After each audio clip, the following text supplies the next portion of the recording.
अस्सलाम वालेकुम, hello everyone, welcome to my YouTube channel rise with knowledge.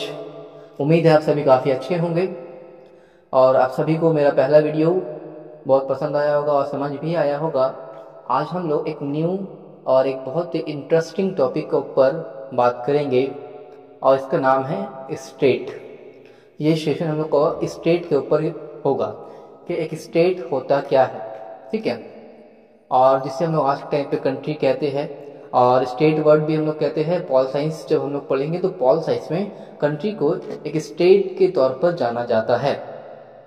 तो हम लोग आज सबसे पहले स्टेट के बारे में पढ़ेंगे और इंडियन कॉन्टेक्स्ट से कि स्टेट कैसा होता है उसे समझेंगे, क्योंकि इंडियन कॉन्टेक्स्ट में एक बहुत ही प्रोमिनेंट हिस्टोरिकल फिलोसफर, एक बहुत ही स्ट्रेटेजिक पॉइंट ऑफ व्यू रखने वाले, सोच रखने वाले एक पर्सन थे जिनका नाम है कौटिल्य या चाणक्य भी जिसको हम लोग कहते हैं। उन्होंने एक बहुत ही इम्पोर्टेंट व्यू दिया है स्टेट के अकॉर्डिंग अपनी किताब अर्थशास्त्र में कि एक स्टेट को कैसा होना चाहिए। तो स्टेट को पढ़ने के बाद हम लोग कौटिल्य के बारे में भी जानेंगे और कौटिल्य के जानने के बाद हम लोग अर्थशास्त्र के बारे में भी पढ़ेंगे कि अर्थशास्त्र में एक स्टेट को कैसा होना चाहिए, एक स्टेट में क्या क्या चीज़ें होनी चाहिए और एक स्टेट को जो चला रहा है राजा, उस राजा को कैसा होना चाहिए। तो स्टार्ट करते हैं हमारा टॉपिक आज का स्टेट के ऊपर। तो स्टेट को जानने से पहले हम लोग एक चीज़ को क्लियर करते हैं कि ये जो वर्ड हम लोग बहुत बार सुने होंगे, नेचर ऑफ स्टेट। क्वेश्चन में भी आता है कि नेचर ऑफ स्टेट को डिफाइन कीजिए। सो नेचर ऑफ स्टेट क्या होता है? नेचर ऑफ स्टेट का मतलब होता है कि स्टेट जो होता है वो कैसे चलता है, किन किन बुनियादों पर चलता है और एक स्टेट का मकसद क्या होता है। ये सभी चीज़ें हम लोग स्टेट के अंदर पढ़ेंगे। तो स्टेट वर्ड जो आप पहले सुन रहे हैं वो कहाँ से है उससे हम लोग समझते हैं। तो स्टेट लफ्ज़ लातिन जुबान का लफ्ज़ स्टेटस से निकला है, जिसका मतलब होता है हालात या पोजीशन। यानी कह सकते हैं हम लोग एक स्टेट का काम रहता है कि उसके अंदर रहने वाले तमाम लोग जो अलग अलग स्टेटस से बिलोंग करते हैं, तभी सभी तमाम लोगों को एक ऑर्गेनाइज तरीके से लेकर चलना। सिंपल शब्दों में स्टेट का मतलब है कि एक ऐसा सिस्टम जहां लोग एक साथ ऑर्गेनाइज तरीके से रहते हैं। इसके पास अपनी एक फिक्स ज़मीन होती है जिसे हम लोग टेरिटरी कहते हैं। वहाँ एक हुकूमत होती है जो कानून बनाती है और लोगों पर रूल करती है। और सबसे इम्पॉर्टेंट बात यह है कि स्टेट के पास खुद की सोवरेंटी होती है, यानी अपने एरिया में फैसला करने का पूरा इख्तियार जो है सिर्फ उसी के पास होता है।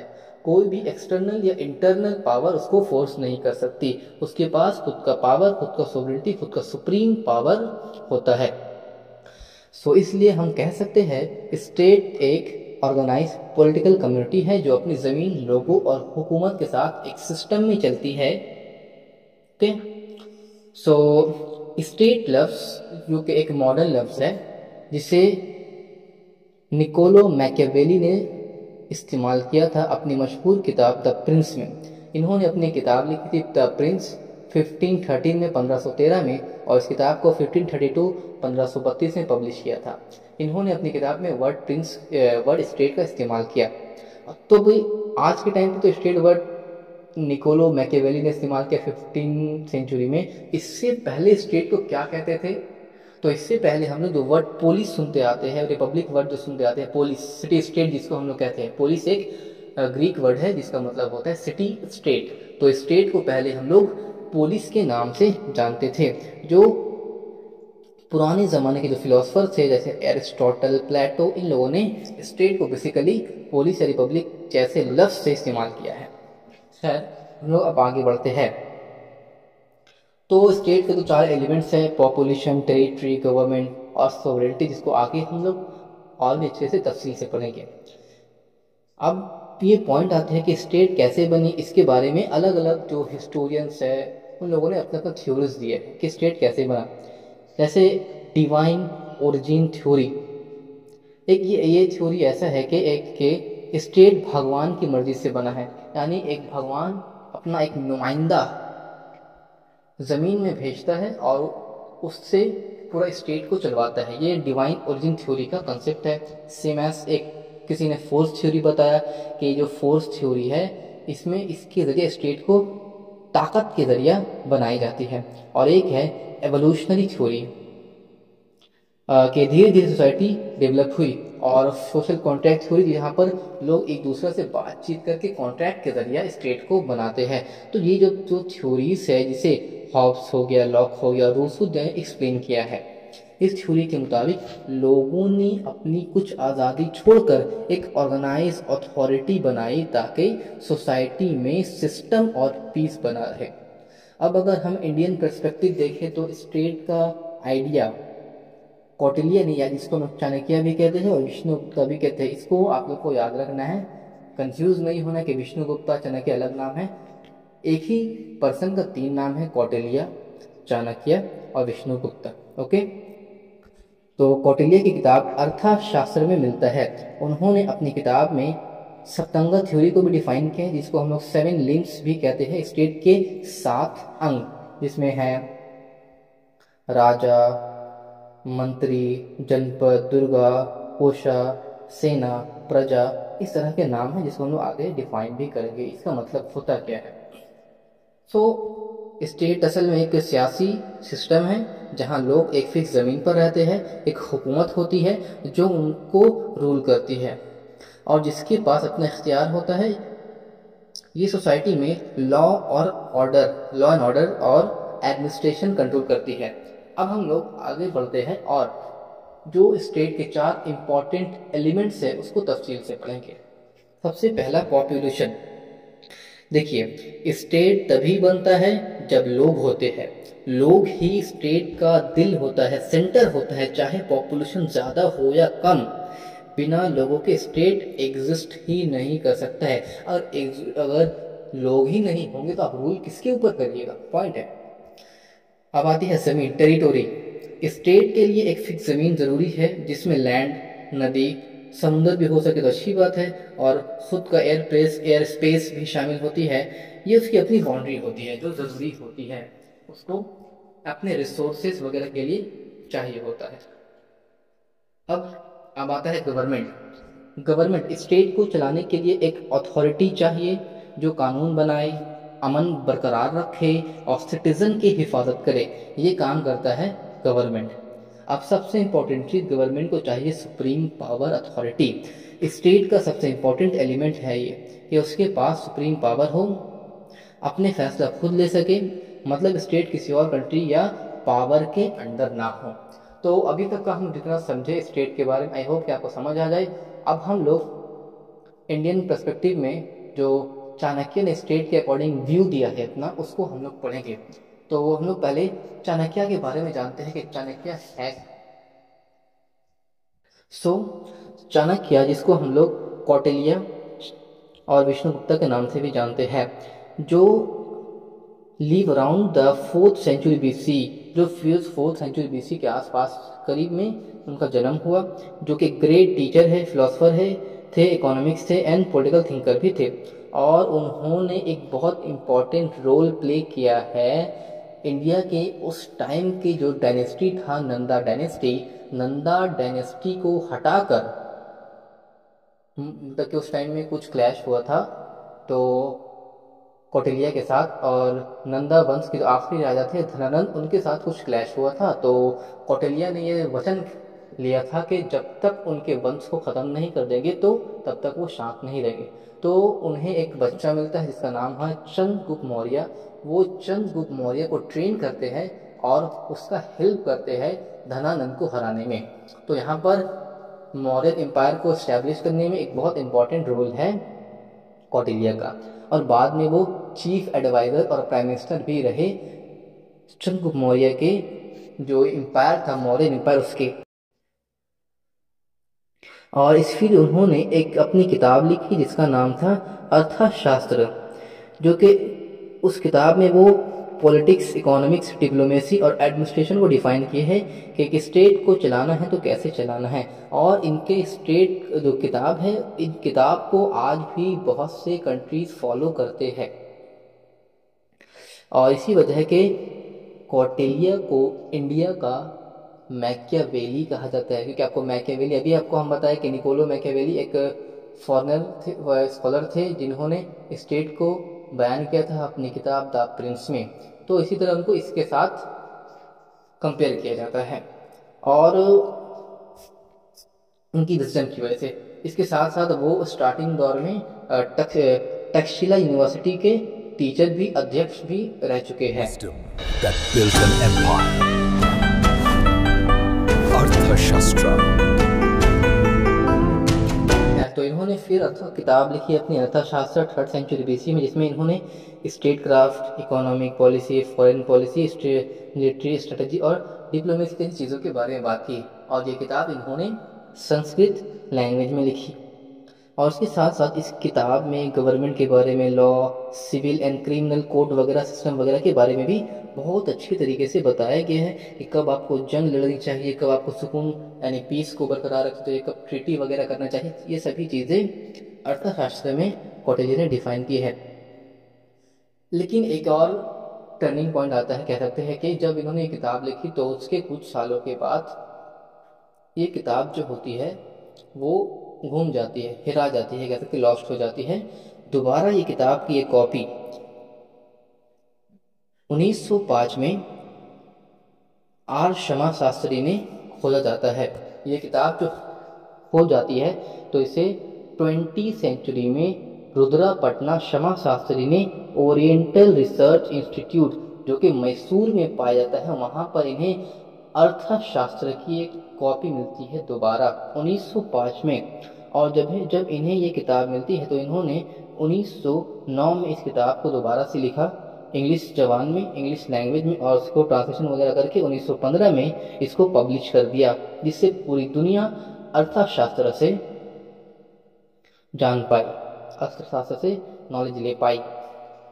अब ये किताब कैसी थी? तो ये किताब जो है अर्थशास्त्र, ये 15 किताबों का मजमुआ है। कितना? 15 किताबों का मजमुआ है। इसमें 150 चैप्टर्स है। और अर्थशास्त्र को हम लोग द साइंस ऑफ पॉलिटिक्स या the science of politics economy भी कहते हैं। और इसके साथ अर्थशास्त्र इनकॉर्पोरेट हिंदू फिलॉसफी, इसमें मोस्टली चूँकि ये किसी हिंदू ने लिखी है तो इस किताब में हिंदू के फिलॉसफी वगैरह को भी डिफाइन किया गया है। तो अब हम लोग सप्तंगा थ्योरी को समझ लेते हैं कि सप्तंगा थ्योरी है क्या। तो सप्तंगा थ्योरी, जैसा कि हम आपको बताए, स्टेट का 7 लिंक्स होता है, बुनियाद होता है, स्टेट का एक अंग होता है 7। तो ये क्या है? सबसे पहला होता है स्वामी, जिसको हम लोग कहते हैं किंग, यानी head of the state must be vice and just, यानी एक राजा को समझदार, स्ट्रॉन्ग और इंसाफ पसंद होना चाहिए, जिससे उसका जो प्रजा है, आवाम है, उससे खुश रहे। अमात्य यानी मिनिस्टर्स, एडवाइसेस, देखिए क्या होता है काम मंत्री का, कि एडवाइसेस एंड मैनेज एडमिनिस्ट्रेशन, यानी उसके मंत्री को अपने राजा को पहला बात तो डिसीजन लेने में हेल्प करना चाहिए, एडमिनिस्ट्रेशन को मैनेज करना चाहिए, और लॉयल होना चाहिए कि कोई भी बात को वो यहाँ वहाँ ना करे। नाम आता है जनपद। 3rd जनपद यानी टेरिटरी और पीपल।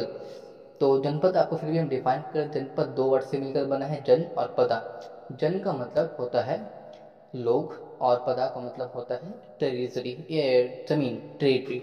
यानी एक स्टेट के पास खुद का एक एब्सोल्यूट इलाका, एब्सोल्यूट टेरिटरी होना काफ़ी ज़रूरी है। और उसमें रहते हुए लोग जो है वो काफ़ी लॉयल होना चाहिए अपने राजा से, उसको अपने स्टेट के लिए मोहब्बत रखनी चाहिए। नाउ दुर्गा, जिसको हम लोग कहते हैं फोर्ट यानी किला। और किला भी जब एक स्टेट बनाए तो ऐसा बनाए कि जो उसको डिफेंस प्रोवाइड कर सके और उसको प्रोटेक्ट रख सके। ऐसा नहीं कि किसी भी हमलावर के हमला करने से वो तबाह हो जाए। थोड़ा डिफेंसिव होना चाहिए, प्रोटेक्टिव होना चाहिए कि उसको आसानी से तोड़ा नहीं जा सके। कोषा यानी treasury, maintain wealth and resources, यानी उसको अपना खजाना को मेंटेन रखना चाहिए, रिसोर्सेस उसके पास अवेलेबल होना चाहिए। किसी तरह का बहरान आ जाए, खाने की किल्लत आ जाए तो उस वक्त वो सरवाइव कर सके, उसका स्टेट कोलैप्स ना करे। अब आता है आर्मी यानी सेना।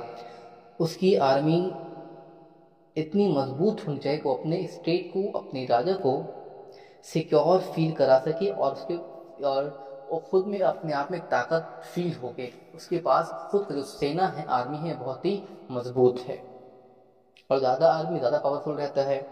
लास्ट मित्र, जिसको हम लोग कहते हैं एली, यानी उसको एक स्टेट के राजा को एक एली यानी दोस्त बनाकर रखना चाहिए, जो कि उसके जंग के दौरान उसकी मदद करे, उसके साथ डिप्लोमेटिक रिलेशन बनाए। अब हम लोग किंग को अलग से पढ़ते हैं कि अर्थशास्त्र के अकॉर्डिंग किंग को कैसा होना चाहिए। तो पहला जो पॉइंट देखते हैं आप, ideal state. Kautilya supported a benevolent monarchy working through an efficient bureaucracy, यानी जो उस स्टेट का जो राजा होना चाहिए काफ़ी आइडियल होना चाहिए, उसके पास स्टेट को चलाने का कंसेप्ट होना चाहिए, और वो काफ़ी बिनोवलेंट होना चाहिए, यानी अपनी प्रजा से काफ़ी ज़्यादा मोहब्बत रखने वाला होना चाहिए, प्रजा के बारे में सोचने वाला होना चाहिए, और उसका जो ब्यूरोक्रेसी है, मैनेजमेंट का सिस्टम है, एडमिनिस्ट्रेशन का सिस्टम है, ब्यूरोक्रेट्स जो है वो उसको सपोर्ट करने वाले हो और काफ़ी एफिशिएंसी वाले हो, उसके काम को आसानी कर सके। Point number 2, he wanted speedy administration, hence he opposed democracy and the public system। वो चाहता है कि उसका जो एडमिनिस्ट्रेशन है काफ़ी तेज रहे, काफ़ी जल्दी काम हो, लेकिन वो दूसरी तरफ डेमोक्रेसी और रिपब्लिक के अगेंस्ट है। क्यों अगेंस्ट? क्योंकि उसको लगता है डेमोक्रेसी और रिपब्लिक में जनता से पूछ कर हर काम करना पड़ता है, तो वो काम काफ़ी स्लो हो जाता है, जो जनता मना कर सकती है, तो इसलिए वो मोनार्ची को सपोर्ट करता है, और साथ ही साथ वो सपोर्ट करता है कि काम जो हो एडमिनिस्ट्रेशन का जल्दी हो। जैसे कि आज के वक्त में हम लोग जानते हैं कि इंडिया में सरकारी काम मतलब बहुत लंबा चल रहा है, एक फॉर्म सबमिट करने के लिए पूरा दिन निकल जाता है। ऐसे ही इसी वजह कर इंडिया का जो जुडिशरी सिस्टम है उसके पास इतने सारे केसेस पेंडिंग पड़े हुए हैं जो कभी कंप्लीट ही नहीं होंगे। I know. खैर, point number 3, since some tribes practice republicanism, Cordelia advised the king be destroy a weakened tribal organization। यानी इस पॉइंट में कहते हैं कि कुछ ट्राइबल ग्रुप भी होते हैं जो स्टेट में रिपब्लिक वगैरह को फॉलो करते हैं, तो हम लोग को चाहिए कि उनके दरमियान मतलब कि डिवाइड एंड रूल वाला पॉलिसी को अपनाए, फूट डाल के उन लोगों को रिपब्लिक सिस्टम से हटाकर अपने मोनार्ची सिस्टम में लाए, मारने के बजाय। अब आता है पॉइंट नंबर 4 में, through the king had unrestricted power, certain restriction prevented him from becoming a complete autocrat. यानी इसमें बताया जा रहा है कि हालांकि राजा जो होता है उसके पास बहुत सारी पावर है, अनरिस्ट्रिक्टेड पावर है, लेकिन कुछ ऐसे सर्टेन रिस्ट्रिक्शन है जो उसको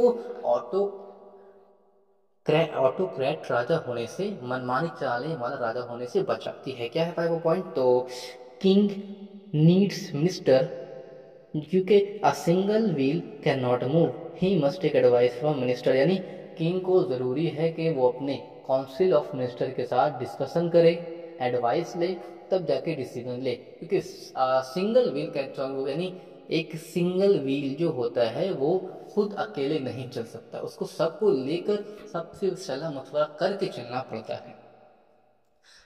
point number 2, majority opinion in joint meeting of two council of ministers should be given weightage. और वो कहता है कि उनको, एक राजा को हमेशा जॉइंट मीटिंग करवानी चाहिए दो काउंसिल्स की, जिससे हर किसी का एडवाइस मिले, हर किसी का पॉइंट ऑफ व्यू मिले, जिससे डिसीजन थोड़ा वेटेज हो, थोड़ा सही रहे।